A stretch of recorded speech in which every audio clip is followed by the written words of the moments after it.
Boa noite a todos que estão assistindo. Eu me chamo Jace Castro Leal. Primeiramente, gostaria de agradecer à comissão organizadora da 24ª Jornada em Engenharia Química pela oportunidade de apresentar este resumo. Ele é intitulado A influência da pressão no rendimento da extração supercrítica de resíduo da matriz vegetal Capsium annum, ou jalapeno. Esse resumo foi confeccionado por mim, pelo meu amigo e parceiro de laboratório Rodrigo Carrilho da Cunha, pelo apoio da mestre Ana Carolina Forneret Soldan e pela orientação das professoras Érica Ota Watanabe e Carla Eponina Ori. Nas indústrias alimentícias, existem muitos rejeitos de alimentos que possuem compostos bioativos, como compostos fenólicos, flavonoides, capsaicinoides, que são compostos antioxidantes e anti-inflamatórios. Por isso, é preciso estudar um processo que faça a reutilização desses rejeitos, para ser um processo sustentável e economicamente viável. Tradicionalmente, as extrações utilizam solventes orgânicos, porém, essa utilização tradicional possui desvantagens, porque o solvente orgânico pode ser tóxico, pode ter dificuldade de separar o produto final do composto orgânico. Assim, a extração supercrítica se destaca como um processo limpo, seguro e eficiente, já que ela não utiliza um solvente que é difícil de separar, não utiliza um solvente que pode fazer a decomposição dos compostos de interesse e não utiliza um solvente tóxico. Assim, a extração supercrítica é um processo considerado um processo verde. No caso, o nosso trabalho, ele tratou da matriz vegetal da pimenta jalapeno. Essa pimenta foi doada até nós e essa pimenta jalapeno, ela possui um alto consumo aqui no Brasil, em países como o México, e ela é utilizada para a confecção de molhos, agregar sabor a outros tipos de alimentos. Então, estima-se que de 5 a 30% dos rejeitos na indústria alimentícia são jogados fora. Esse processo extrativo vai retornar esse rejeito que seria jogado fora para agregar algum valor. E nessa pimenta possuem compostos fenólicos, como por exemplo os flavonoides. Os flavonoides, eles têm inúmeros benefícios antioxidantes, anti-inflamatórios, e os capsaicinoides, eles são compostos que conferem ardência, mas ainda assim, eles são compostos que retiram dores de cabeça, dores musculares, e possuem também substâncias fitoquímicas, que conferem cor aos alimentos e pode trazer outros benefícios também. Então, visto tudo isso, a gente percebe que a extração supercrítica é uma rota bem viável, pois é um método sustentável, limpo e que agrega valor ao nosso produto de interesse, que é o nosso extrato de óleo. Então, por isso que é feito o estudo dos parâmetros operacionais, porque eles são de extrema importância para o nosso resultado, para o rendimento, para a seletividade dos compostos que a gente quer priorizar. Visto isso, o objetivo desse trabalho é estudar a influência da pressão no rendimento da extração supercrítica de óleo-resina de resíduos de pimenta, utilizando o dióxido de carbono como solvente. E ainda assim, construir curvas de extração para o nosso processo.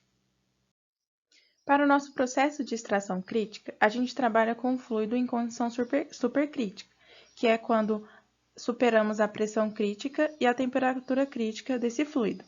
No caso do dióxido de carbono, essa condição vai conferir uma densidade muito semelhante às densidades dos solventes tradicionais de extração e, além disso, confere uma difusividade muito semelhante à difusividade de gases, o que facilita a transferência de massa e auxilia na extração. Sendo assim, aqui a gente tem o nosso esquema que era montado no laboratório. No esquema, a gente tem o cilindro extrator, que é representado pela letra E, e nesse cilindro é onde ocorre a nossa extração propriamente dita. Na saída do cilindro, a gente tem duas válvulas que serão abertas e fechadas a fim de fazer a retirada do extrato. O banho termostático 2, representado pelo B2, é responsável por manter a temperatura fixa em todo o meu extrator. A saída do nosso extrator é controlada por um controlador de temperatura representado pela letra C. Esse controlador é responsável por manter essa temperatura e não permitir o congelamento, porque o que poderia acontecer devido à expansão da válvula 5 ou 6. A nossa bomba, que é responsável por alimentar o sistema, pressurizar o sistema e manter a vazão, é representada pela letra P. O banho termostático 1 é responsável por manter a temperatura da bomba a 5 graus Celsius, a fim de evitar a cavitação. O tanque de dióxido de carbono será a nossa fonte de alimentação de todo o sistema.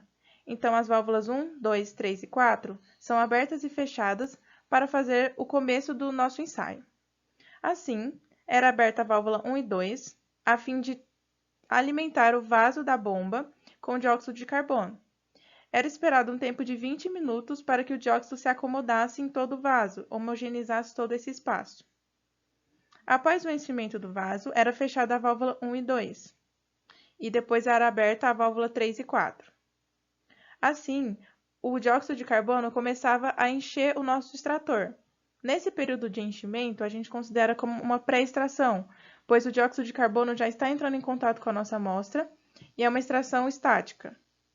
Após esperar 30 minutos para o enchimento do extrator, esses 30 minutos também era feita a pressurização do sistema. Então, era setada na bomba a pressão do nosso ensaio e a bomba e o extrator eram pressurizados ao mesmo tempo. Após atingir a pressão desejada, após 30 minutos, era começada a extração dinâmica. A extração dinâmica é quando a gente faz a retirada de amostra de 5 em 5 minutos. Então, era levado o nosso extrato, a nossa amostra, para a balança analítica, onde eram feitas as medidas de massa, e assim a gente construiu a nossa curva de extração ao final de todo o ensaio. Todos os ensaios foram feitos a uma temperatura fixa de 50 graus Celsius.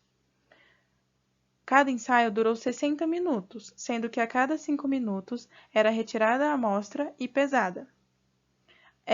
Os 3 ensaios foram realizados a 150 bar, 200 bar e 250 bar, a fim de se estudar a influência da pressão no rendimento da extração. Através dos ensaios experimentais, foi possível construir a curva de extração e obter os resultados, onde observou-se os rendimentos de 2,74%, 5,57% e 6,79% em massa, para cada pressão de operação respectiva. Através dos estudos, a gente concluiu que o aumento da pressão gera um aumento da densidade, e o aumento da densidade aumenta o poder de solvatação do dióxido de carbono. E assim, aumenta o poder de extração do dióxido, por isso o rendimento aumenta.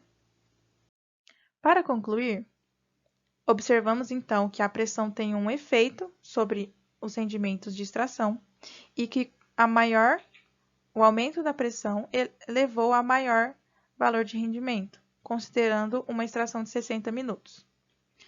Assim, observa-se que o uso da extração supercrítica é de um interesse muito sustentável, por ser um processo que não possui nenhuma toxicidade envolvida.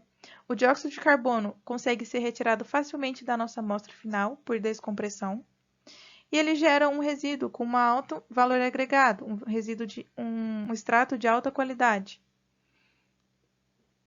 Para finalizar, podemos falar sobre alguns passos para o futuro.